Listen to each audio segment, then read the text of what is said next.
Now we're back. It's been a long day for the both of us. And you know what? It's been a long week for 100 Talk fans, for 100 Thieves fans too. I guess I should be more specific about that. But I was going to say, I don't know if we did anything. Property, we're all fans. That's right. We've had a fine week, Cole, you and I, although you've been very busy with work. So maybe it has been a long week for 100 Talk fans. Yeah. Well, regardless of how long this week was, we're here. And I think of all the times we've ever done this podcast, this is probably the one where we're going to have the most dissenting opinion. You know, from each other, Cole? No, not from each other. I don't think from each other. I mean, we haven't really talked about this, but I think like this may be the podcast where everyone starts hating us. This could be it. This could be the beginning of the end for 100 Talk, Cole. I don't know. Yeah. We'll have to see. This could be the end. But lots of stuff to talk about, obviously. This is 100 Talk. This is did I not do that? I'm sorry. I don't know. I can't remember. This is 100 Talk. Good. This is 100 point, Talk. Jordan. That's a great point that you have there. Thank you. I try to make those every now and again. Yeah, I'm Cole. That's Jordan. We are your resident Silver League players, but Challenger 100 Thieves fans. That's exactly right. Top 10, baby. Just cracked it. Today we're going to go over both games from this weekend because there's so much to talk about from each game.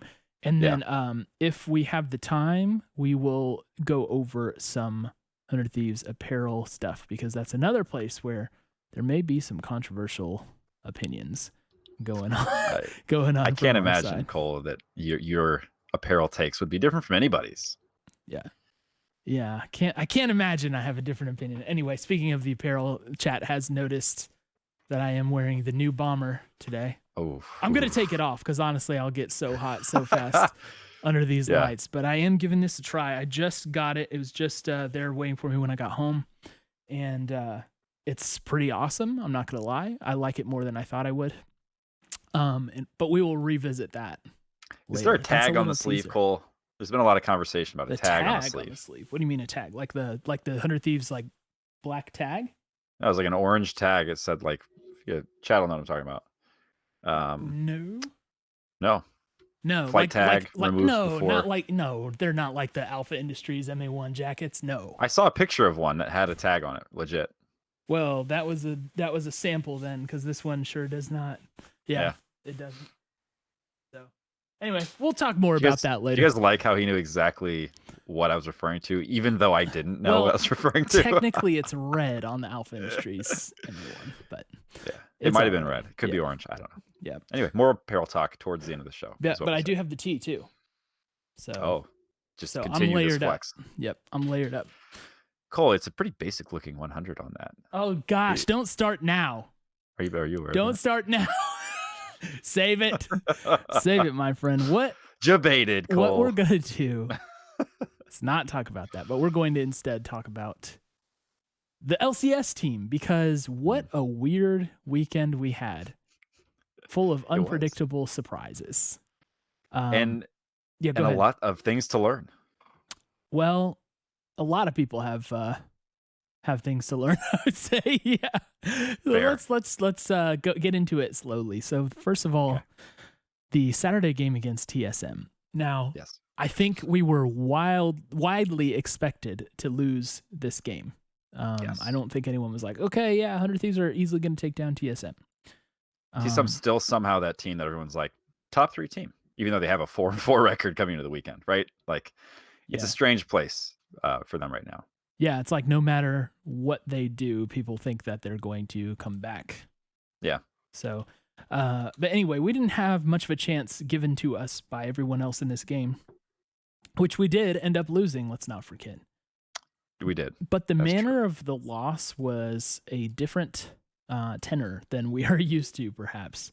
Yeah. So I don't know where you want to start specifically with this, but I did want to point out that the early game was pretty much dominated by Dardoch and setting up those like actually effective early game ganks.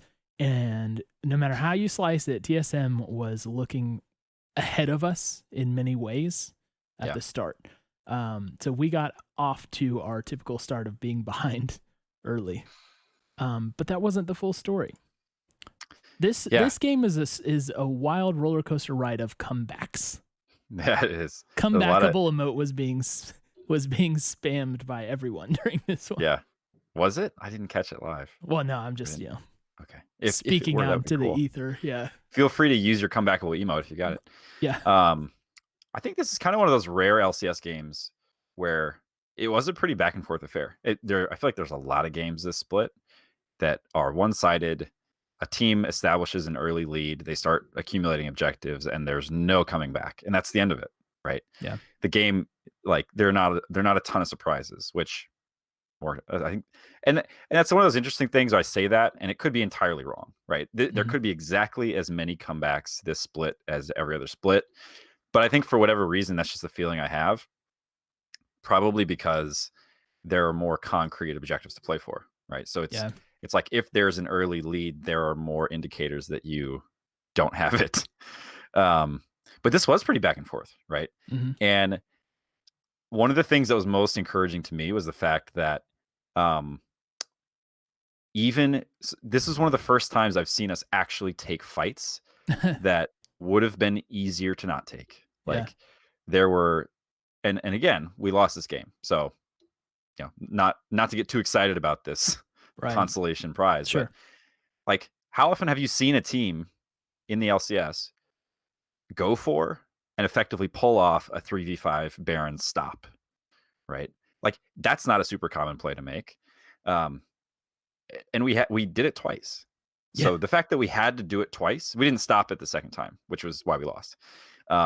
But the fact that we went for that play, kind of the exact same play back to back, twice, and we had a good shot at it, and Ryoma came real close to actually pulling off a steal on LeBlanc. That's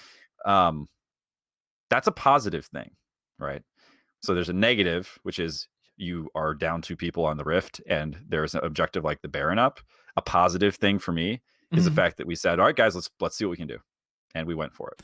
Yeah, and that seemed to be the mentality. Now, one of the things that we've heard said, what is like Zix looking at as like progress for this team, and he was saying like, what do we do if we play with an aggressive mentality? Yeah, and I feel like this is the game where it started to really, really show up here. So yeah, the aggression was present in the decision making, and it didn't always work out, obviously. Right. And it looked, quite frankly, like, to me, from the macro side, it looked like we were overmatched in the beginning, and it wasn't until some magic started to happen that we clawed our way back into the game. Yeah, and it was, it was specifically around a pivotal moment in this game. So I don't know, maybe we should even start before the pivotal moment, because I feel like there are a lot of things that led up to it that, to me, made it feel very pivotal in a lot of ways. So let me start back a couple steps. Let's talk about Ryoma versus Bjergsen. Yeah.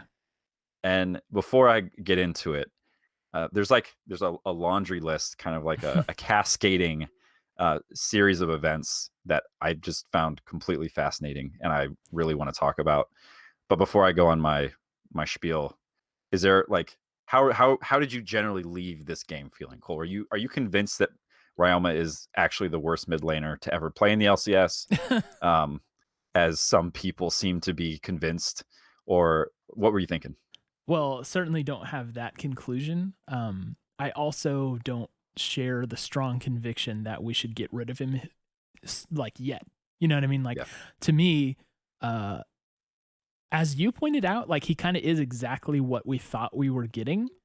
Yeah. And then there's potential and upside. Now, a lot of people are going to see that statement and be like, oh, well, actually, he's getting solo killed. Oh, he's got bad stats.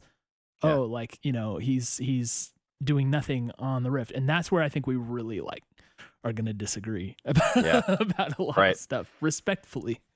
So here's my take. This is probably one of the hotter takes I've ever made, Cole. I actually really liked Ryoma in this game. I really liked him in this game. And I just like saying that. And I'm not trolling.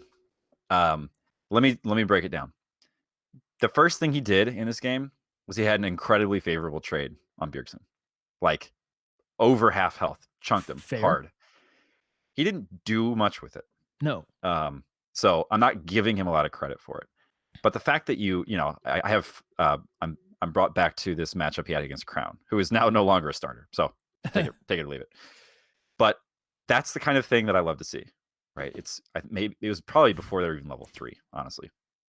So a super early trade against a less seasoned and more shakeable mid laner. That person's scared, probably for the rest of the game, at least in lane. They're afraid of how he's going to do this. He played that lane matchup really well early. He was dodging a lot of skill shots from Bjergsen, smart side steps, really kind of nuanced moves and plays that allowed him to get favorable trades. And I just will underscore that you're talking about early on. Early, yes, because obviously things turned. So that's kind of like Act 1. He didn't. Now, you can trade all day with somebody, and if it doesn't slow them down in CS, if it doesn't create pressure for you in lane or access to different objectives, it doesn't matter. And this one didn't. So I'm not giving him too much credit on this. What I'm giving him credit for is going after Bjergsen in basically the first trade to just pop him. It's like, here's what I can do. What do you got? He learned what he had. But I like to see it, right? And we see people saying, I want this kid to play aggressively. I want to put him on chance where he can play aggressively. Let's see what he can do. Here's one of the things he can do. Yeah. Act 2. He starts dying. All right. There we go. So the solo kills start coming. And I think there's at least 2, maybe 3. I think maybe the third was actually the third wasn't a solo kill. Yeah, he got double teamed. But there were 2 solo kills to Bjergsen basically in a row. Yeah. Yes. And he got ignited on both, right? And he picked the right. Like Bjergsen's a good player. He picked the right LeBlanc to go after. He outplayed him. He outplayed him. He did a better job. He got the kill. Hats off. Yeah. That's Act 2. Act 3, Cole, is when Ryoma goes in and absolutely deletes Broken Blade. Okay, can we back up? Oh, gee. All right, let's. Sure. Because I don't want to throw you off, but I'm going kind of in a similar direction. But I think more setup is warranted because like you can't just say Act 2 was Ryoma getting soloed twice because you have to look at like what he was doing, right? Sure. Like We can spend more time on it. And I think it's important because if you look circumstantially at the game, what was going on at that point was that Drake was about to spawn. Ocean Drake was about to spawn. If TSM gets this Drake, they're going up 3-0 on Drakes. Okay. Mm-hmm. And Bjergsen is getting ready for a buy. So he's going to back. And you can't really like see all of this unless you watch the minimap. Okay. But so Ryoma actually went in to interrupt the back because he's like, if this guy gets his buy off, we're probably going to lose this Drake fight. That's just about to happen. Because all the Drakes are on a timer. Like teams are there as soon as the Drake is up. So there's going to be a fight. So he goes in and he successfully interrupts the back. However, he doesn't successfully escape. All right. So he does indeed get solo killed, and he shouldn't have gotten killed there. Right. Yeah. But I like the idea of like, hey, let's try and delay, throw everything off, just scatter their plan here and hope to gain some kind of advantage. Okay. So that's what he was doing. He was trying to delay a recall and prevent the item buy. Now it did delay it, and Bjergsen was able to get his buy off, which ended up being a needlessly large rod, right? Is what he picked up, which is a lot of AP. A lot of AP. And, then like by the time Ryoma had respawned, he actually got there in time to influence this fight, which is what you're talking about. So Bjergsen is not there early as he probably would have been if the recall gets off. And then Ryoma makes it and finds Broken Blade, which brings me to you. So I'll let you take it from there. Yeah. And to set up a little bit on Broken Blade, right? Cody-san with the brilliant zoning ult, bullet time, creates a triangle on the map where no one is standing. Yeah. And Broken Blade is put into the pit. Yeah. He's put into the pit. So Ryoma pulls off. So here's the thing I love about it. I think we've talked about LeBlanc specifically and how if you're behind on her, it's one of the worst feelings, right? Because you can go in and do exactly what he did and you chunk them down to half health, right? And it's like, oh, great. And now I have nothing to do while my cooldowns, remain for the duration of this fight. But he hits him with the WRW, immediate deletion. He even flashes out of the pit and it might have been the electrocute proc, whatever it was. I don't know what it was. Yeah, But I didn't watch it that closely. All I knew is he had time to hit him twice, and then he flashes out, and then he dies. So he gets the kill and the flash out of it.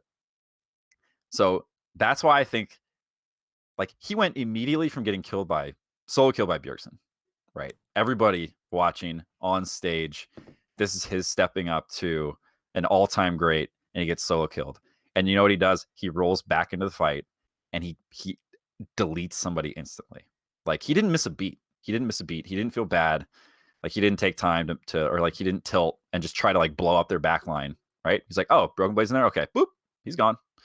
So that was, for me, a big moment. And we saw him do it again. Wait. Right? That's not all. That's not all that happened on that play. Do you remember what happened immediately after? Because they retreated from Drake. Oh, yeah. We cleaned him up. Yeah, we cleaned him up. Ryoma took down Bjergsen, and Cody-san took down Kabe. So, like... And then Ssumday comes into the back line through the back way and just starts swinging. Yeah, and I think it ended up being a 3-1 I think so. kill trade. And an Ocean Drake, which kept them from being on Soul Point, right? Mm-hmm. It kept it to 2-1. So it ended up being like a huge pivotal play. And we also retook the gold lead in the process. Right. All right. Yeah. So the math here is, that solo kill was not great. Right. And I'm sorry that it happened. But at the same time, he came up and like got the gold lead for the team by deleting Broken Blade and then allowing the follow-up fight. Because make no mistake, if that kill on Broken Blade doesn't come in, I'm not convinced we win that fight. Probably not, because you know what he does? He presses R and he stands in the middle of our team. Okay. Yeah. And that's how the game ended, right? So like sort of, yeah. We'll come to that. Well, it was a team fight where he got his R into the middle of us, and people just started dropping. Like, that's not removing that ult from a team fight is a game changer, and it definitely swung that one well into our favor. Mm-hmm. So that is my general feeling on Ryoma. That's not the only play he made, right? He got solo killed again top lane. I don't know. I can't remember the context exactly. I think he was just trying to kind of be in lane with Bjergsen, and he's too far away from turret. Yeah, it was not like his turret was down. I'm not defending the fact that he died up there. You know what I mean? Like, it wasn't great. I'm just saying there's more to it than that. And then not too long after, he finds himself again in the 3v5 Baron, right? Where they're trying to take it. We've lost both Meteos and Stunt, which is a recurring theme in this game. Right. And he goes in and he does huge work in the middle of them, and it causes them to need to leave, right? So they have to back off the Baron, and then Ssumday heroics stays alive an impossibly long time, does a ton of damage to people. That was really the key there. So and again, just to set this up a little bit more, in a 3v5, we don't have a jungler, we don't have a support going into this. Right. This we have no chance at taking the Drake. Right, you don't usually do this, right? So it's Ssumday, Ryoma, and Cody-san. And I will say, they all did a lot on this. I watched the replay because I was like, all right, who was the one that really earned this? And if you're like, strictly speaking, it probably was Ssumday, because what he did is did a lot of damage and didn't die for a very long time, which ended up being key. But he's like by 1v3 the same token, too. By the same token, Ryoma was there doing significant damage and harassing, and Cody-san was also there to help on this fight too. So I felt like they all really stepped up and did their part and somehow fended off this Baron, which is not a play you would see like 2019 100 Thieves making. No. Or even like last week 100 Thieves make. Yeah. Right? Like, this was a very different mentality we came in with. Fair enough, yeah. Ryoma started that fight chunking out Kabe, right? Right. So right there, taking out a ton of their damage, he had to start to retreat from that fight before it started, because Ryoma was able to get access to him and hurt him badly. Ssumday with the 1v3, and then Cody staying alive, right? So we lose only Ssumday. We get 3 kills. That's insane. That's really, really good. Yeah. And it was those kinds of plays that just kept happening for us. Or I say kept happening. We got those 2 big plays that allows us to stay in that game and remain competitive.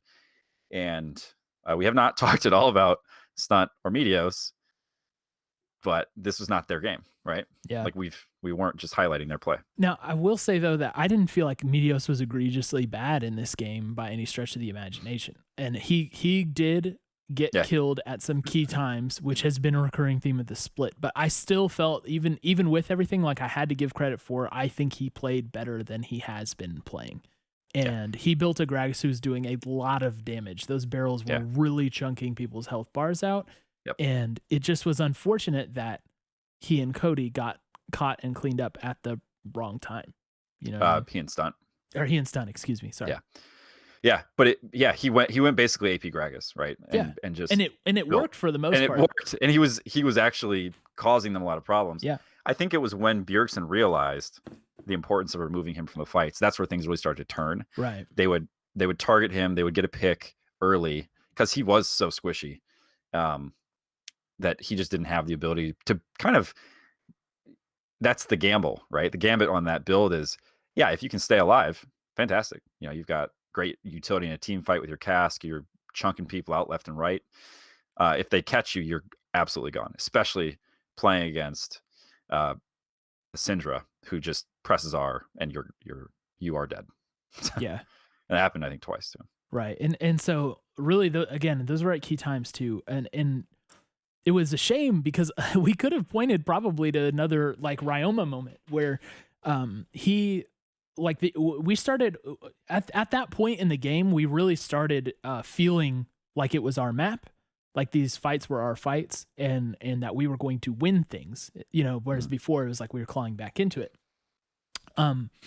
And we took the opportunity to start establishing vision around Baron and you know, making sure that we own our side of the map and then a little bit of theirs. But unfortunately, like Ryoma, he got Kabe's ult for free, like right as we were doing this and setting up for Baron, right? Like he distorted in and Ryoma, or Kabe had to throw the feathers out. Yep. And it's like, okay, critical Xayah right in mid lane, right? Yeah, is down. So awesome. Check that box. The vision's going up, checking that box. We're starting to look strong. And then that's when Meteos gets picked off and Stunt is, you know, cleaned up as well in that. And even so, we did the 3v5 contest again and did okay during the contest. Right. We didn't pull it off. But TSM got it, and then we immediately ran and took Ocean Drake off of it. So it's like, okay, we made the most out of what we had at our hands, I think. Unfortunately, the Meteos and Stunt play just set us up for failure on that. Yeah. The 3v5 heroics can only go so far. Yeah, and I did want to shout out Meteos though. I did, because again, I do think he played better in this game than he had been playing, and he did one thing that I thought was really cool and interesting. He there's one point where TSM was waiting for a pick, like right around our enemy red, or right around our red, excuse me, and the bush was warded and they didn't know it. And Meteos was he was hanging out in that like neighboring bush that funnels into mid lane, you know, and he was like throwing out barrels and kind of hovering, like making them think we don't have vision in that bush, and actually bought a lot of time doing that, like because they were waiting for him to move forward. Yeah, they were just sitting on bush. Yeah, and they couldn't figure out for a while that you know, that we already had vision on it. But unfortunately, it was with the Baron.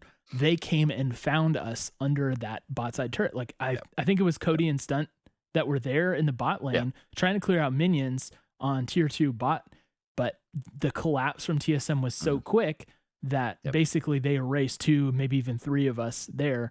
And from that point, you cannot stop the Baron push. So that was game. So if you're talking about like who cost us the game, strictly speaking, it was probably that play, right? Because we still had a reasonable fighting chance even at that time when they had Baron.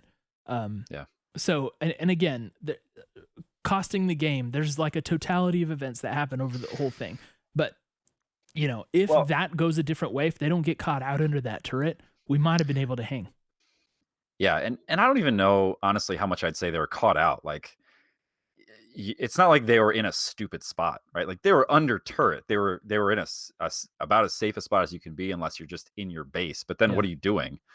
I chalk that, the way that game ended, I chalk up to TSM, and I've said this once before, this split. I chalk it up, not just about TSM, I chalk it up with them playing that specific moment really well. So I think another thing that we're seeing in this split a lot is teams accumulating that lead, kind of that grinding it out, just building the lead, and they get a Baron or something, and then they just kind of slowly grind it down. Yeah. I mean, credit to TSM. They won the game when we had a tier 2 standing, Sure. right? Like that doesn't happen all that often either. Sure. And I remember that on the cast they called out, we were behind them, but just it's like having a half step on your receiver, right? They were behind you. You did a move that allowed you to get that gap, and then you were home free. So they got there first. They did the damage they needed to do, and then at that point, it was nothing that we could really do to stop them. So, yeah. So, and I did want to add to your Meteos commentary. Sure. I did note, because this is something we talked about week 4. He was plus 10 CSD at 730 and had a blue invade under his belt. That's the kind of thing that I think allowed him to be a Gragas with enough AP to be a concern, right? He had a lead. He was taking advantage of the map state. He was counter jungling. He was tracking where people were, and he was using it to make himself dangerous. So yes, I will also give him credit for that. It's just I can't help but wish that he and Stunt wouldn't have got caught, right? Yeah. And I don't know, and I haven't done like a thorough analysis to say what there's no reason for them to be there. What were they doing there? Why that's such a boneheaded play or anything like that. Right. I think especially when you're playing against the Syndra, sometimes you get caught, right? Like that's part of that champion's kit is catching and exploding people. Mm-hmm. But it was the difference in this game, I think in many ways, is the fact that some of these key moments we just didn't have those two players. Yeah. So yeah, this is just like this game feels like it rubs fans in exactly like the way that causes all these disagreements about what's what and who's who, and I'm reading through Twitch chat as we go, and it's just like the point is not that we think that we are a great team right now, right? Yeah. It's not like we think that. The point is, like, if we're trying to prioritize what is good and what is bad and what our goals are for the season, like, right. I think many of the fans like have the wrong order of priority and blame, and that's what this is all about. It's not, hey man, we're actually like doing really great. No, we're not doing great, but we're 4-6. So essentially it's like one game goes the other way. We're sitting at 500. Would you have taken that at this point last year? Yeah. Right. Yeah, right. And happily, it's like with what people perceive to be less talent, I don't know. It's the whole point is like, how do we frame how we're evaluating this thing? And I think that so many people are looking at Ryoma in the wrong way. The thing really is, actually, let's do this. Do you have anything else to say on TSM? Because I want to talk about Golden Guardians to a point and then give my thing is about Ryoma. Yes. I want to add a little bit to what you said. So we've talked a lot about, like, how do you be a fan for this team? Yeah. What does that mean? For me, and this comes through practice, right? I watched us in 2019, and I didn't see us doing these things. Specifically, what I'm talking about is I didn't see us in a tough game with a tough opponent, depending on who you listen to. TSM's either the best team on the planet or top 3 LCS, whatever.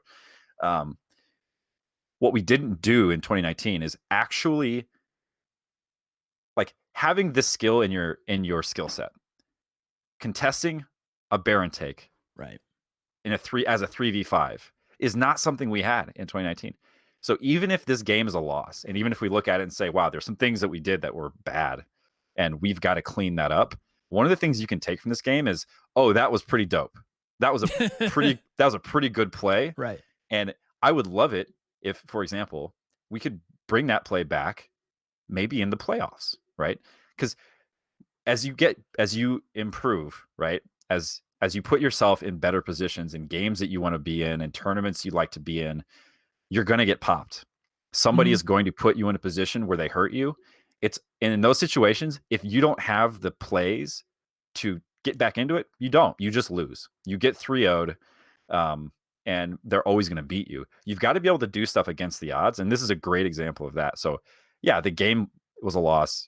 Sucks to lose. Not a big fan of it.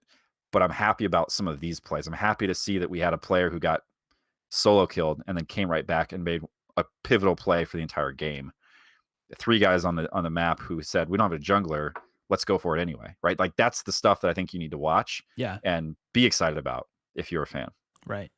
So I'm looking back at our rundown. There are a couple more things that maybe you wanted to bring up. I don't want to just jump over you and go straight to Golden Guardians. So let's do a quick stunt moment. Yeah. I just felt like honestly I felt like he wasn't in this game. His stat line at the end was 0-4-3. All those pivotal plays we talked about, he either was not alive or in the Drake fight, he anchored in, missed, hit the wall, zipped into the Drake pit. Yeah. You know, like he just wasn't having a game, really, to be honest with you. And I think that is a big concern for me. And I'm not just talking about him getting picked. I'm talking about the fights where he was there. He wasn't contributing in ways even that I saw in the Golden Guardians game. And I'm going to be fair. And I'm going to say that was a much better game for him. But this game, I think specifically, was not that game. Yeah. Yeah. I agree with that. Like, so you and I have kind of agreed that. There's one other example I have. But go ahead. So the other one, if you watch the heist, they talk about windows, right? Yeah. He tried to get through a window that was a wall. Cole. He got it wasn't a window at all. He got caught in mid lane or in lane, and I can't remember the exact skill now that it was, but he got popped up basically. Oh, it was Rakan. Yeah, it was Rakan. Popped him up, and they had just backed. They had just bought. They had a power spike. They had more items. There is no universe in which we win that trade or that fight. It was not happening. And he, after getting popped up, he queued into the Rakan. Like the Rakan was in the same like space as him. He queued him, and so it didn't do anything. And it's one of those. And look, I'm not a Nautilus main, nor am I a challenger level player or professional. So nor maybe are you a gold player. Yeah, or that. So maybe what he did was he looked at it and said, "Look, I'm not getting out of this fight. I'm going to cast my Q into his face to try to do a little bit of damage." It seemed like he could have potentially queued out of the fight, which, you know, would have been a better option given the fact that it wasn't a window at all. It was a wall. Yeah. I think the thing you and I have been saying is that Stunt seems to be really underperforming on this team. And when you ask me what my priorities are, I think Stunt is the biggest like question mark for us. Like, yes. He dies a lot, man, and he all-ins a lot. And I just don't see him working on the same page as Cody, who I don't know, Cody's been so like silent this split, you know? It's like he's definitely the player we talk about the least. Yeah. And it's not like he's playing badly. I think he's playing fine. He's playing better than I thought he'd play, to be honest. But he's just so quiet, and I think that's because his lane partners always dying and they're friends, and so he doesn't know, you know, what do I do? And the people ask him how what he likes about Papa Smithy or not, and he, you know, putting him in these weird positions. Come on, just give him a break. Yeah. So Stunt is really where I'm looking. Where, gosh, if we had, you know, something more solid in it as a bot lane partner for Cody, like maybe things would be going differently. And you wanna like him so much, man, because he came from that academy team that we all love, and it's just right now it's not working. So everyone who's talking about Ryoma, it's like, why aren't you talking about Stunt first? Yeah, you know, like let's knock these dominoes over in the right order. I feel like right. Anyway, so you good to go to Golden Guardians? Good to go to it. Let's do it. Let's do Golden Guardians. So this one had a different result.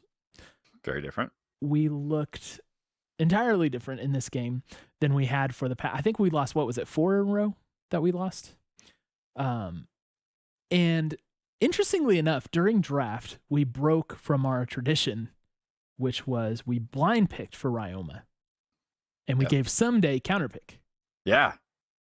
And that was quite a turn, right? Because it was usually the opposite, right? Yeah. Yeah.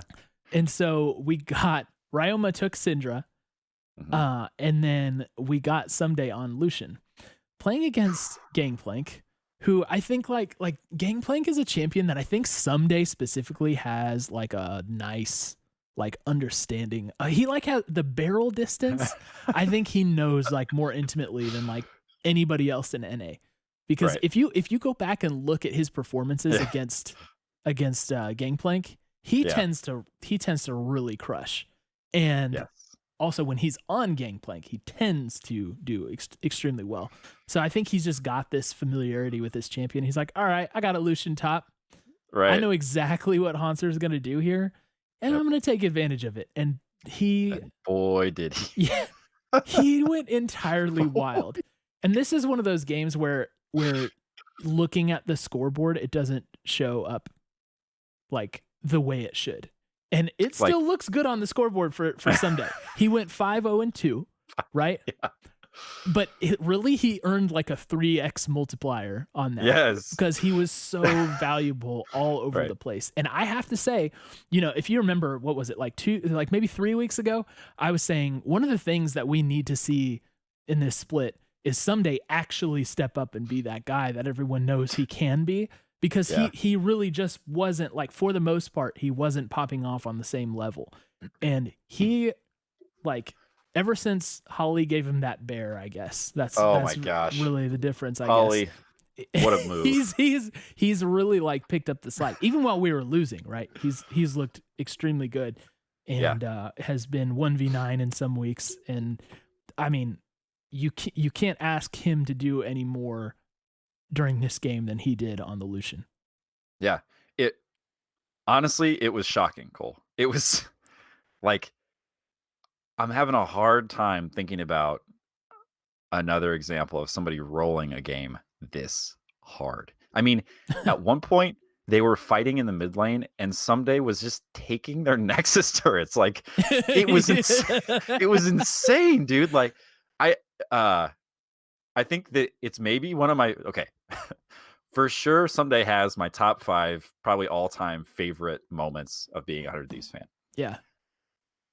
Right up there by the top, Cole, is in this game, as was the case for the entire game, there's a game happening somewhere else on the Rift, and then Ssumday is just destroying whatever lane he's in. And they cut to Ssumday. He is just he's autoing their inhibitor, and Hauntzer is standing like, waiting. Yeah. This he's is not, exactly. he's not moving at all. And if you've ever Like he's played holding League the of S Legends, key. you never stop moving. He was like, if they had his player cam on, he'd probably be doing this in the cam, right? Like, you guys want me to? I could just go and stand in a fountain. What do I do here? Right. Right. Like, were you guys gonna back or no? You're not gonna back? Oh, okay. Yeah, I got it. I'll just stay here. It was a thing of beauty. Yeah. Honestly. Yeah, that I also I had a specific note on that moment because Like, I want to gif of that so bad. yeah, he I was need just to get that. and I think there was another time where Ssumday, you guys correct me, chat correct me. You always do that, but I think he was in mid lane, like maybe cleaning up an inhib and then rotating into Nexus turrets. And I think only one person was back, and it was probably Hauntzer was back at that time, and he just like went basically all in him. He didn't get the kill, I don't think, but he sent him right back to Fountain, just 1v1. Like he was like, no, I'm gonna keep doing this, so please leave. Yeah, right. Yeah, I remember that play. It might have been the Olaf, because I think he I think he might have popped Ragnarok just like run back fast. Yeah. So you know what this does, Cole? It reignites the debate on what if we just did this every time. Yeah. I don't know that there's a counter matchup that smashes as hard as Lucian into Gangplank when it goes your way, though. Like, I'm not experienced enough. Like, you just don't really see this enough to be able to say definitively whether or not there are a lot of these kinds of matchups for Ssumday to play. But if there's a possibility of them, I sure would be interested to know. Yeah. You know, this seemed like a good draft move, and maybe part of it is they're starting to say, look, Ryoma is holding his own. Like I said, he's fine. You know, everybody's going to disagree with you. And I know everybody is. And Cole, which we're going to dive into momentarily. Yeah, he got the blind pick and he ended up 6-0-6. And I'm sure that somebody will tell me why that's a horrible stat line. But did you see his CS? He was down 7, Cole, at the end of the game. So you in this situation, the draft worked. Credit where credit is due. We always talk about the draft and how did we lose the game as soon as we finished pick bans. Yeah. This is a really well done draft. Like saving that pick for Ssumday completely worked in our favor. And yeah. Well, let's talk about this game. Let's talk about this Ryoma thing, especially because Nickel Polka's in the chat saying Golden Glue was way ahead in the lane.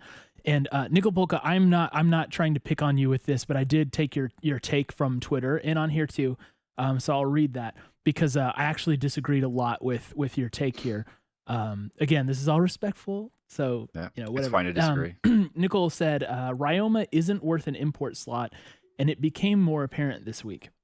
He had his worst week yet, which he went 6-0-6 on Syndra, and he played material part in turning the TSM game.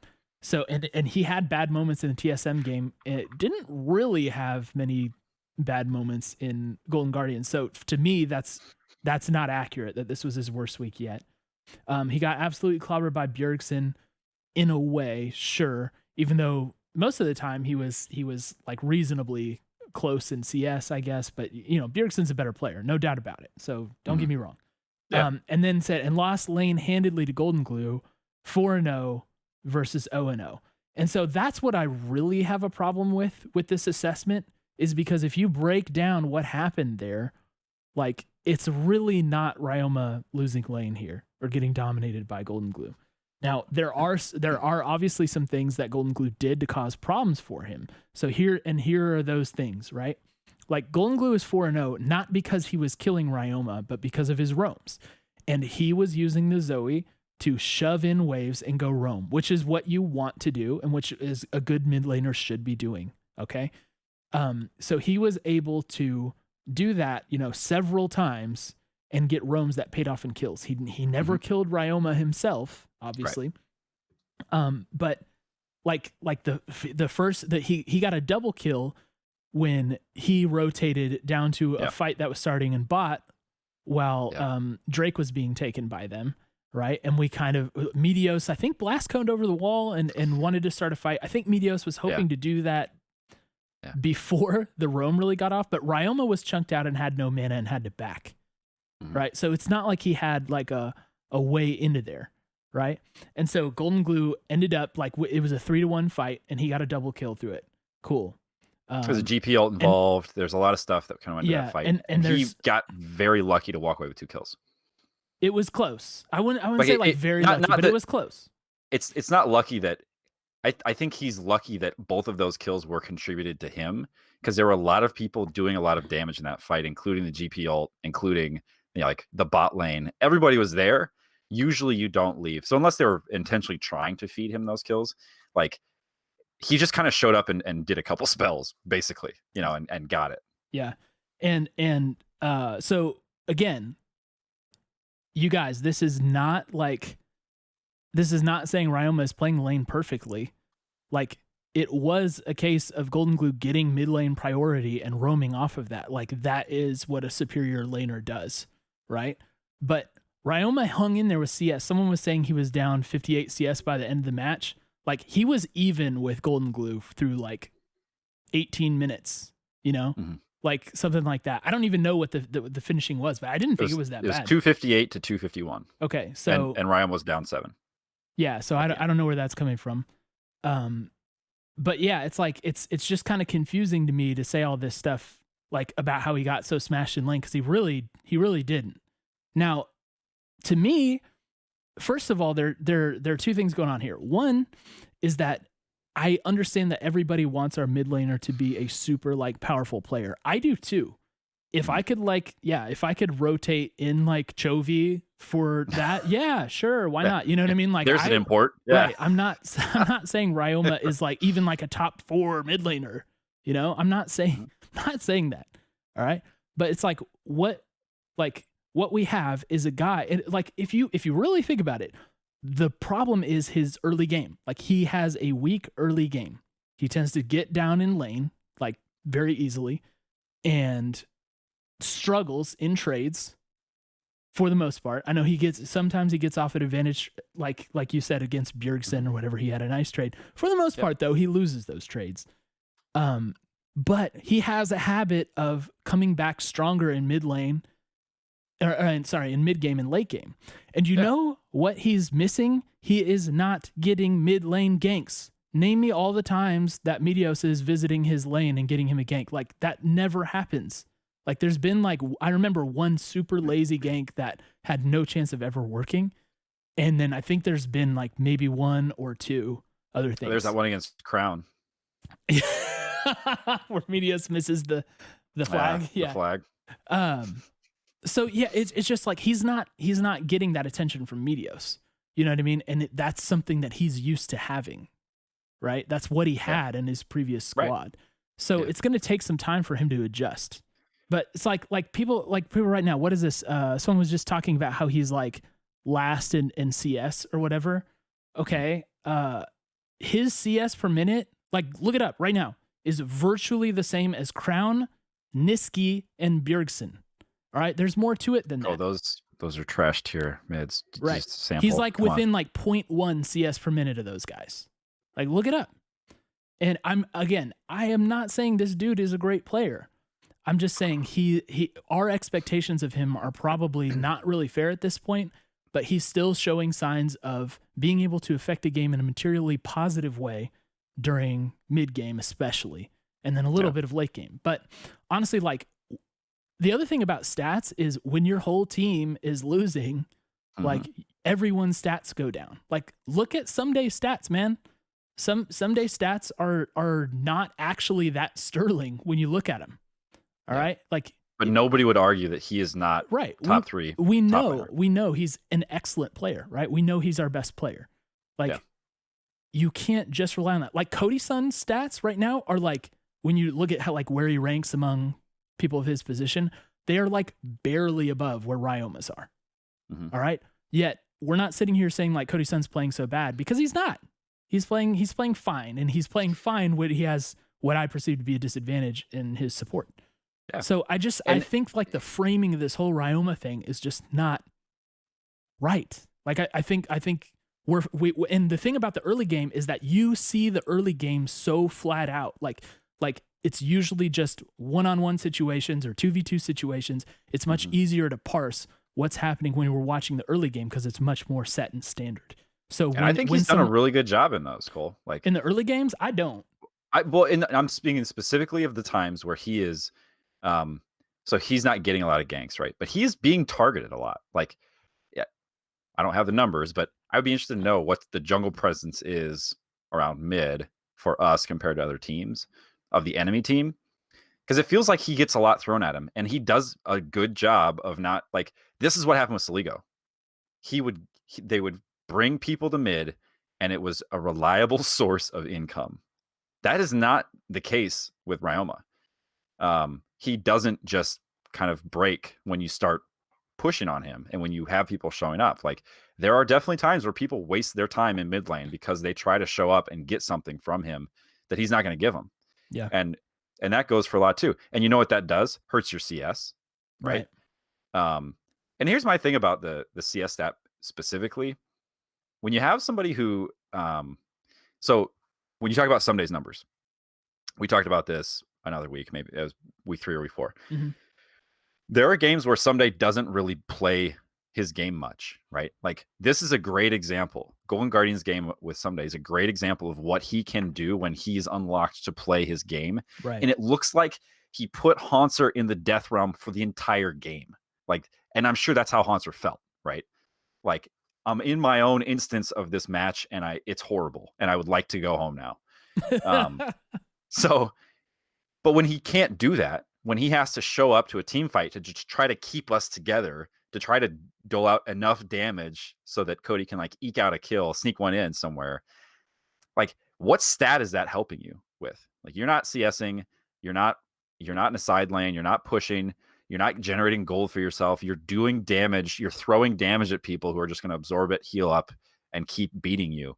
Yeah. So that doesn't reduce how good he is, right? When you're talking about Ssumday, that doesn't make him a less dominant player. It just means that in a lot of these games, that's his job. Yeah. He's got to show up and he's got to try to make something or anything happen. And I think that's true to some degree for everybody, right? Like to your earlier point, if your team is losing, what is power farming going to get you? If they are knocking down your inhibitors and you're just clearing the free jungle, yeah, your CS numbers are probably better, but have you lost the game more quickly? Also, yes. Yeah. So, like, CS is a means to an end, and it's important to get it and to keep, like, it helps you to keep tracking with power, right? It's a good thing to get. You want the gold. But if the alternative is you get the gold and you lose the game, it's not as good. It's not going to help you in the long run. You need to spend the time that it takes to walk to the Baron pit, not stopping to CS, because, by the way, the jungle's free. All 5 of them are on the Baron pit. You need to go straight there. Do not collect your Raptor camp and try to stop them. And you get 0 CS while you're doing that, but you save the game. Yeah.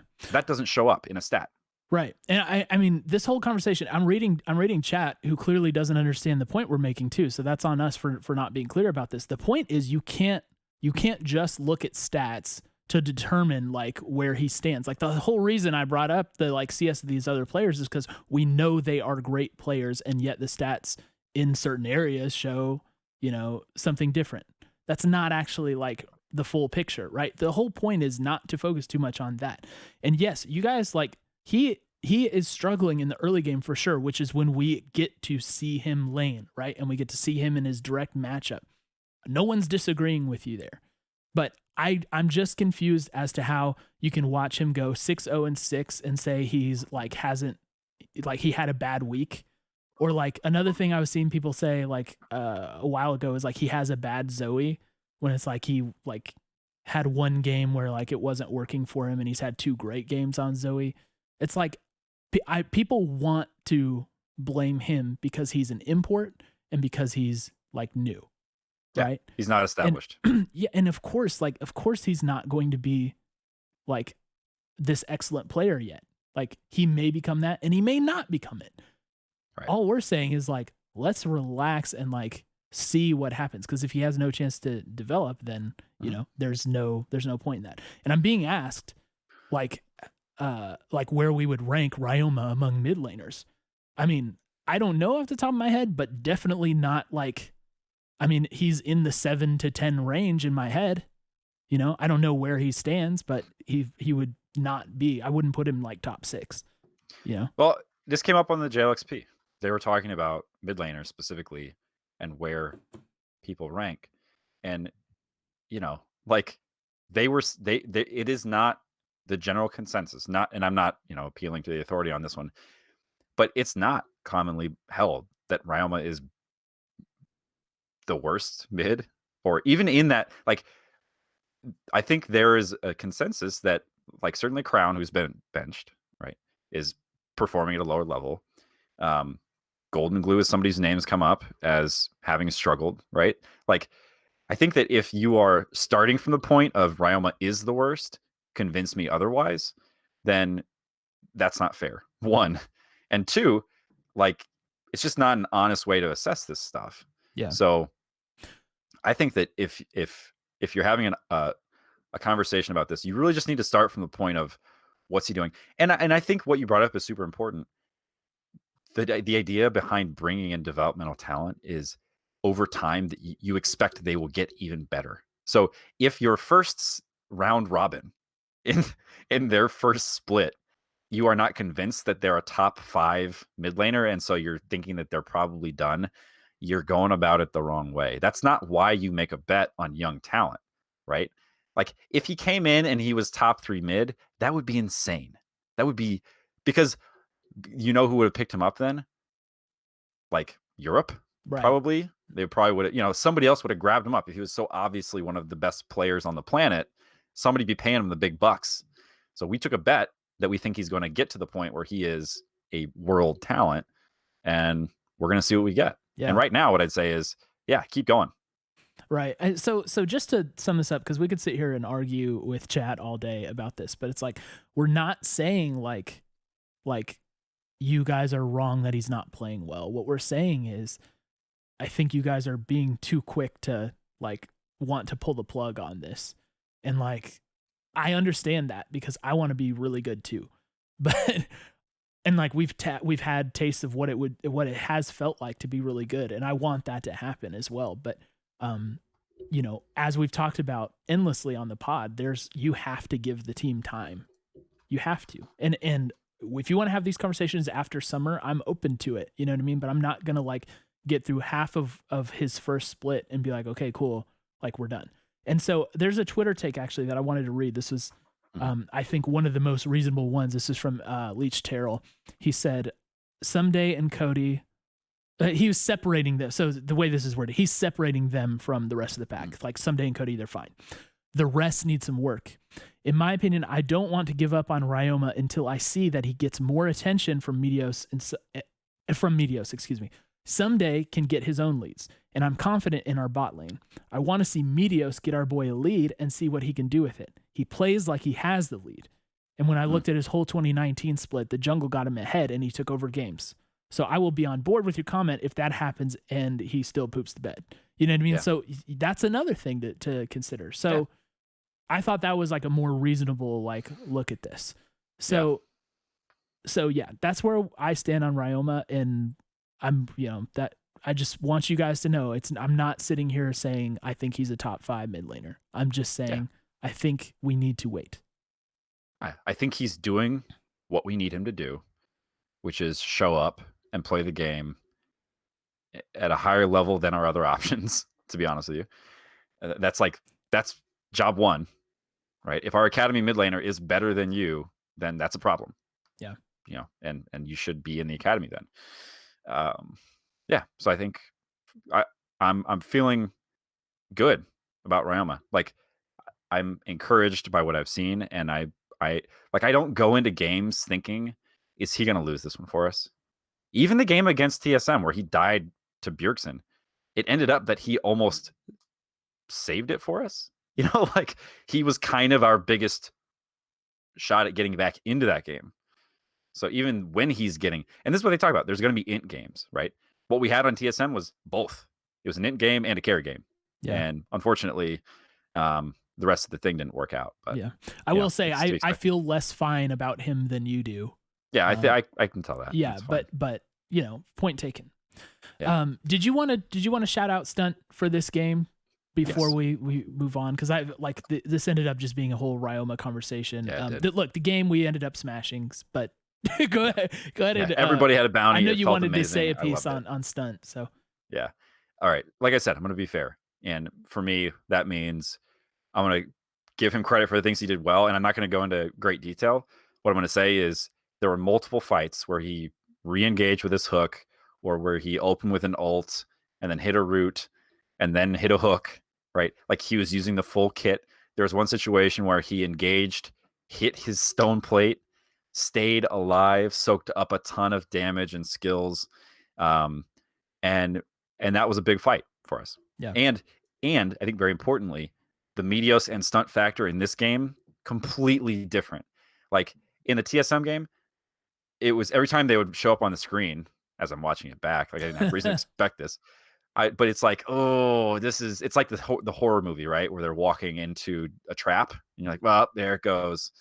In this game, they were productive, right? They catch Hauntzer in the bot lane. They work together, take him out, you know. So that's really positive. And that's the kind of thing that I want to see a lot more of. He's playing a lot of Nautilus. Strong champ right now, clearly one that he's feeling good on. So honestly, if he can start having games like this, and I know that there's a lot of, it's Golden Guardians, it's not every game's going to be like this. I gotta say, like they were kind of inting. Like, yeah, it was well, and then they had Ssumday factor. Yeah, but like it's stuff that we've even looked at in other games. Like just take the other game, the TSM game, for example, right? His play on Nautilus in that knock-up that I talked about from the Rakan, like it just felt like a very different.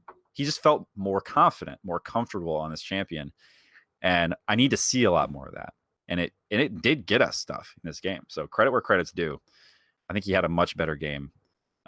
Everybody did, and that includes him. He's finished. I almost said 0-4-3, which is scoreline from the last game. Finished 3-4-10, right? Yeah. So he's still, he's got some deaths, and he needs to get those down. But at least he was using his kit to help get us kills and leads on the map. Yeah. So shout out, because that's what we need. Like in that order, we need improvement from Stunt and then Meteos, and then we can look at Ryoma, in my opinion. So, and a really quick note on Meteos, and again, because I want to come back to the stuff that I highlighted last week to say I need to see this. I saw it, right? And I talked about what I saw from him in the TSM game to start it off. In this one, he got a first blood gank in the bot lane, and he was doing that to punish a 3 buff, right? Yeah, that's a huge critical play. If you show up and you don't get that first blood, maybe you get a summoner, but you're really not punishing it. And that bot lane is what kind of unraveled for them, right? Mm-hmm. It was Yuumi bot lane, and Yuumi never got going. Well, and we've seen top Yuumi lane take games unraveled, over. but that's a given. Well, yeah, that's true. but if they were going to win that game, it was not through top lane. It was through bot lane. They picked the Yuumi because the Yuumi has won games, right? You do 200,000 healing, and it's like, well, okay, that's a difference. Yeah. So it was important. Anytime you have a lane like that, you got to show up. You got to get that gank. First blood's even better. So credit where that's due for that one too. All right. I think we can like put a bow on LCS talk for now. Let's do it, Cole. So while we're over here defending what's unpopular about 100 Thieves right now, we might as well go all in and talk about the apparel. So the apparel drop was fully revealed this week, and this was something that I wondered if this was going to happen. And you guys have heard me talk about the apparel here and there for a while, and I have I don't know, I have this interesting relationship with it because something that's always stuck out to me is how do I say this? Like, people who are fans of 100 Thieves, like Nadeshot did a lot to bring those people in, right? And they kind of like follow his lead and do what he does and like what he likes, which is cool. Like, that's what you want as an influencer and as a leader. And obviously what they were doing and how different it was back at the start, 2018. Geography was a huge portion baseball. of why like I was more interested in this team than the other teams, because I hadn't had esports experience, and I was like, wow, this is way different than I was expecting, right? But I knew there would be a day when like that goodwill would be tested, Yep. And I always theorized it would be something like this, because this is what's happening. Like a lot of people who have bought the merch, the apparel, excuse me, have really liked some of the wildest pieces, right? Like some of like the maximalist, like you look at a picture of it and it's like, wow, like that's crazy. Yeah, I love it, like the tricolor hoodie or like the geography anorak.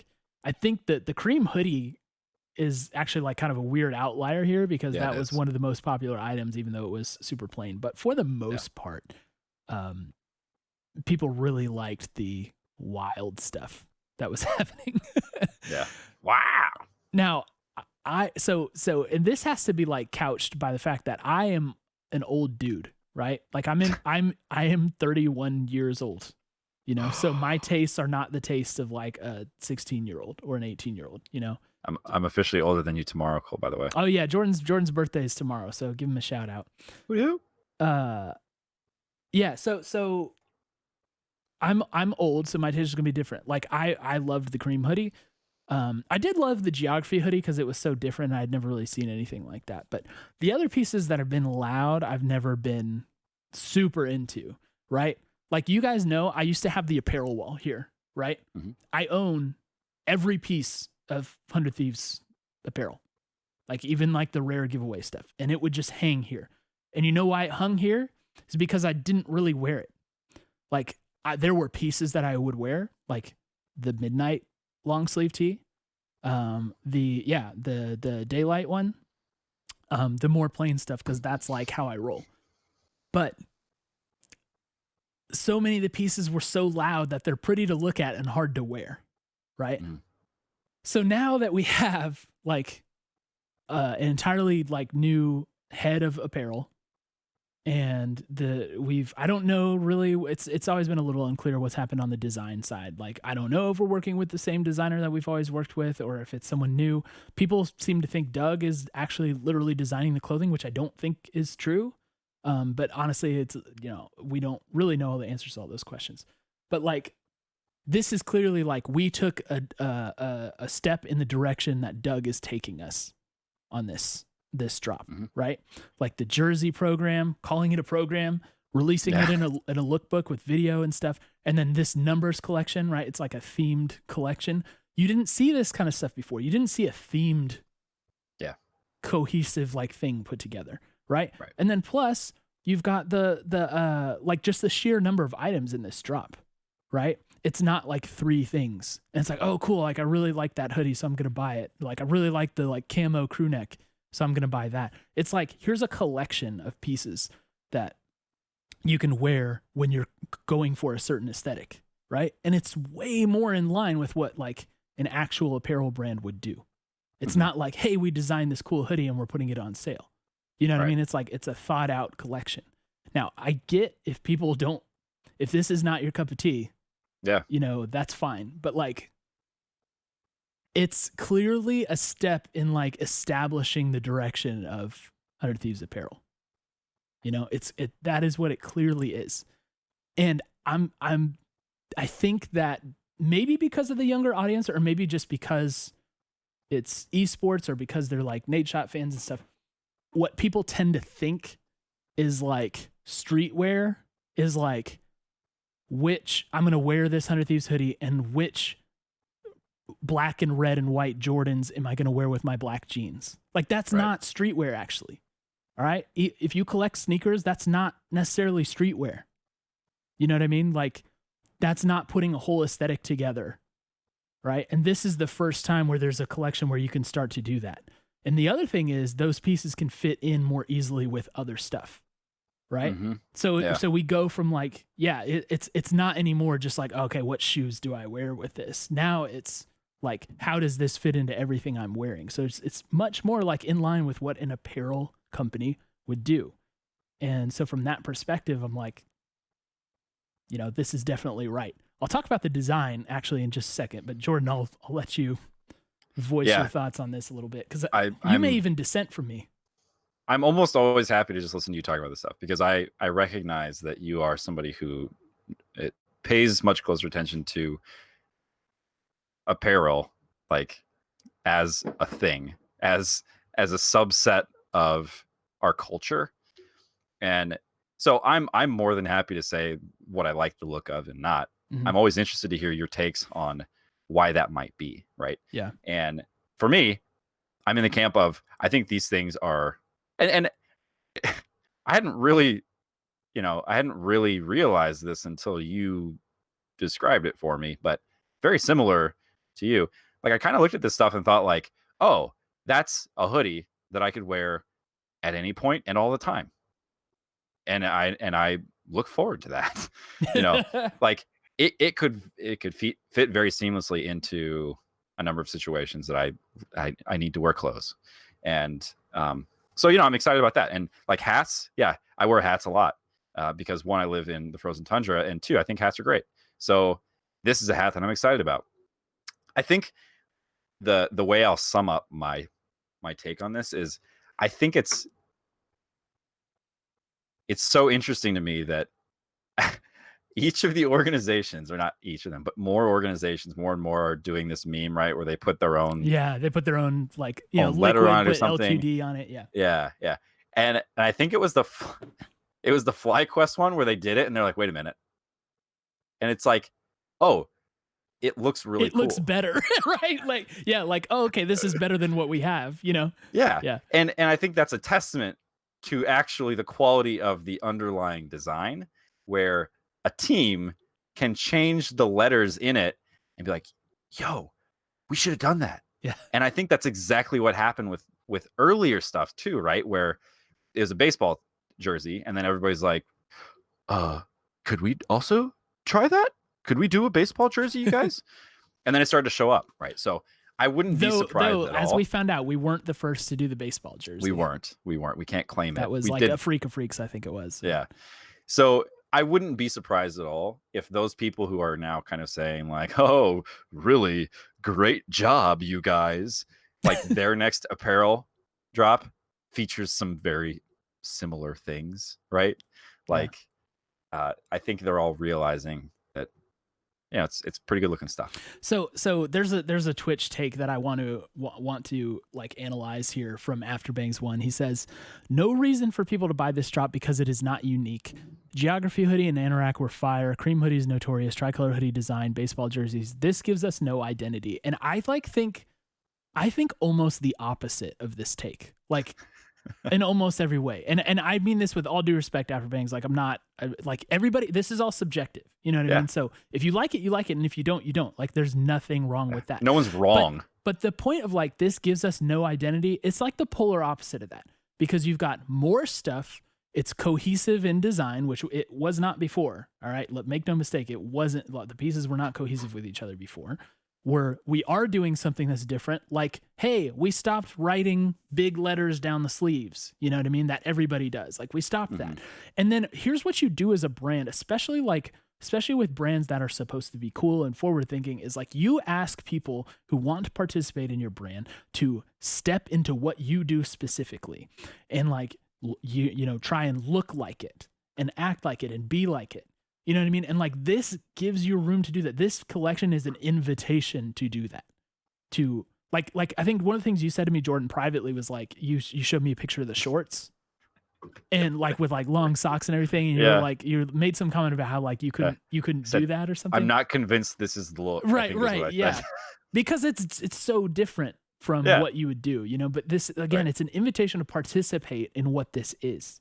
You know what I mean? And so, and like, when you talk about brands who do this really well, you'll see that you can pick people out that follow these brands by what their style is and how they act and all that. So, you know, it's like all part of it. And this drop is really like an invitation to participate in that. If you don't like the aesthetics of it, I get it, but at least there's a cohesive aesthetic. At least it can be wearable with other things in generally across the board, like more. And there's just, I don't know, there's like, it's just a new way of thinking about apparel. And I like am really appreciative of that because it's a step in the right direction. I want to read this Twitter, this tweet from somebody who I don't know who this guy is, but I saw it on my timeline and retweeted it because I liked it and I'll have to censor it. But it says, self-proclaimed 16-year-old fashion gods talking poop on this like it's not made to ease people into a new visual language for future collections. How many more cream hoodies and windbreakers did you want? And I think like, I mean, that's more scathing than I would be, you know, but at the same time, I think he's getting at what the root of it is, you know, and again, wearing this stuff is more than just finding the matching pair of Jordans for it. Like, and I think, you know, people who are a little bit older, and I don't mean us old because we're too old, but people, you know, people are a little bit older, probably have more experience with that and interface with that a little bit better. Like, think about, I always criticize the suits and like the classic menswear, right? That's worn by the esports scene and stuff. It's like, if left to their own devices, I can't help but feel like some of these people would be the ones that are in Kohl's picking out like the purple flowery busy tie and pairing it with like a dark blue floral shirt.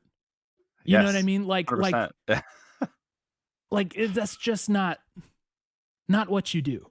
You know what I mean? And I think that comes with time and experience. And again, it's not what you do if you're dressing yourself in a suit, right? Like, if what you're I going wouldn't do it for in any context, but I know what you mean. Yes. But if what you're going for is kind of like, so I think what I'm starting to get from what you're saying is there's a design aesthetic to wearing a suit and a tie and a pocket square potentially in that format, right? Like, it is an established thing. And let me know if I'm right here.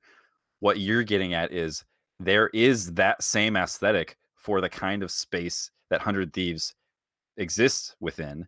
And this is us saying, here's our version of that. Like, here's our take on that aesthetic versus just saying, here's a thing we designed. Like, here's a thing, here's another hoodie, here's a windbreaker. Exactly. Yeah. It's like, Okay. look at the whole picture of what the apparel is doing instead of looking at each piece individually. Now, Right. again, it's all subjective. So say whatever you want. You know what I mean? If you like it, cool, buy it. If you don't like it, then voice that you don't like it and don't spend your dollars on it. All right? Yeah. That like Vote with your dollars. So yeah, exactly. Like do that. if nobody buys and this drop, that'll speak to them. more right? power They'll to say, you. okay. But you know what I mean? Like I am excited by the fact that this is feeling more like an apparel brand and less like esports merch. You know what I mean? Now, having said all that, and again, I'm sorry, I know I probably angered a lot of people and offended a lot of people.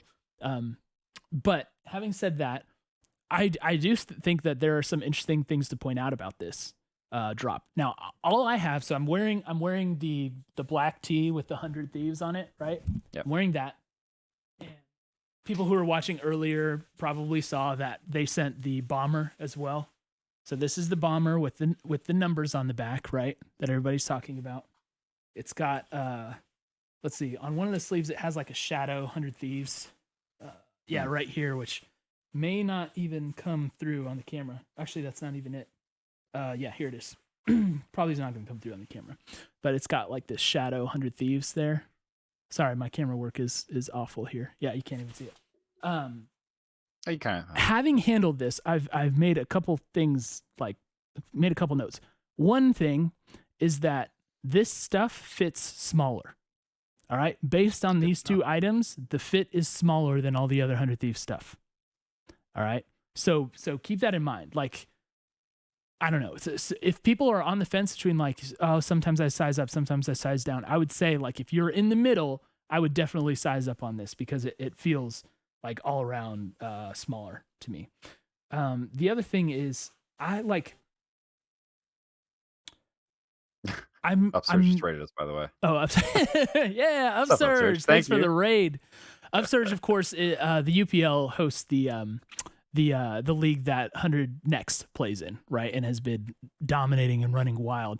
So, welcome to the Upsurge, folks. This is 100 Talk, 100 Thieves LCS fan podcast. Right now, we happen to be talking about the apparel collection that 100 Thieves is dropping now. So, look, the other thing I've noticed about this is that like I'm not convinced that the construction quality is where it was when 100 Thieves was started. You know what I mean? Mm-hmm. I have noticed like a little bit of a drop off, and it feels like it's still going in that direction. Like the I will say the weight on the shirt is really good. Like this t-shirt, it's like thicker than your average t-shirt, and it's like the sleeves are longer. I don't know if you can see that, but the sleeves are like longer than they would typically be. So I do like the weight of that. The jacket though is like feels like almost exceptionally light to me. Like I'm surprised that it doesn't have more heft to it. And the build quality itself, like specifically how these things are like built, doesn't seem to be up to quite the same standard. So I want to see more pieces from this collection to kind of make that evaluation as a whole. But we'll see. And I also want to know prices. People are asking about the prices. That'll be a big deal on how this drop actually ends up playing out. But yeah, I think like overall, I'm really excited by the direction that like, hey, this is going to be an apparel brand with collections and like an aesthetic and cohesion instead of, hey, we designed this really cool thing and let's just sell it really quick. You know? Like that's something to think about is if this drop isn't your favorite, I mean, they've talked about the fact that they're going to do a lot of drops. So who knows what those drops will look like? It's not going to look like this same drop with different items, you know, in the same logos on them, right? Or like the 100 on socks, and now it's the 100 on a swimsuit. Like I don't expect that's what we'll get. So I think it will be interesting, right? And it doesn't sound like we're gonna have to wait too long. They've talked about having a larger number of drops than they've had previously too. So it'll be out there. And if this is not the drop for you, and if you aren't a rich person, then maybe you're better off saving your money for the next time around anyway, right? Like, unless you're planning to buy everything. And speaking of future drops, like I strongly suspect that people will come around to the new aesthetic. Like whenever someone meets with anything new, like say a new import mid laner, there's going to be a lot of pushback early, and it takes some time to get used to the idea. So I imagine that's definitely going to happen in this case. In either case, I am ready to buy as much of this as I possibly can get my hands on when the drop happens this Saturday. So we'll see. Yes. We'll see. Yes. But I'm in. Yeah, I it's interesting though. This is like the first true test for 100 Thieves on the apparel side, you know. Yeah. So we'll see how people end up shaking out with this, but I think it's just more mature all around. Mm-hmm. Agreed. All right, we have one more obligation to discharge. Oh my goodness! Before we end the podcast, forgot. How could you ever forget about Sir Radley's by the way, lore lesson? People who are, this may be the last one that we do. I was going to say, you know why I'm excited? Because this is literally the last time I'm forced to do this by our donation obligations. So people who are joining via raid are so confused about what this podcast is right now. Right. You guys, we love you. We spent the previous 70 minutes talking about the games from last weekend. And then we had an aside about apparel, and now we're going to read some League of Legends lore. Not usually how this podcast goes, but I guess you get what you get. Yeah. So that being said, I did pick a section, and I'm I'm just smiling ear to ear, knowing that this is the last time I have to do this. I picked a section about Demacia because Demacia is the good guys, right? That's right. End on a good note, Cole.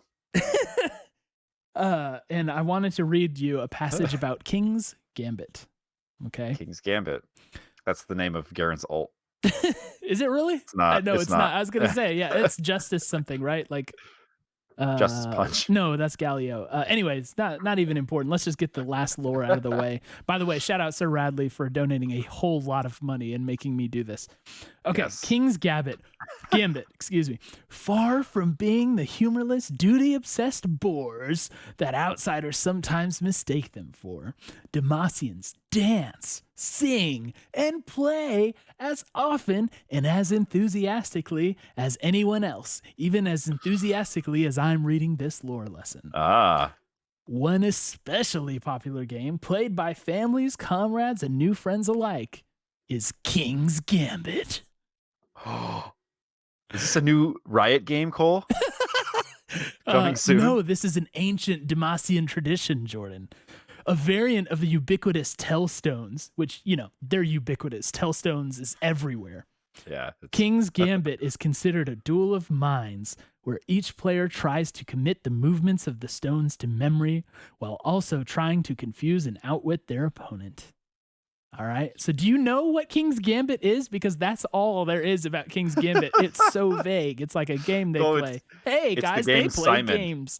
So glad. And you know, now that you know that Demacians play King's Gambit, when you are mid lane Lux and you are trying to remember what order to combat to combo your abilities to maximize your damage, you're going to think about King's Gambit and be like, wow, that helped me lane better, and now I'm climbing in solo queue. Like, what's that? Q first, then E? Got it. This is preposterous. Cole, Demacian Justice. Oh, that's the name of the ult? That is the name of the ult. Thank you. I knew it was Justice something. Hey, you were close. All right. Well, that's going to do it for us. Wait. Oh, it's not? I have to say this, Cole. There was a blog post. Let me just read this to you really quick. Okay. Now we're making more tabletop games. Our next board game is Tellstone, King's Gambit. It's really going to be a game. Ploy.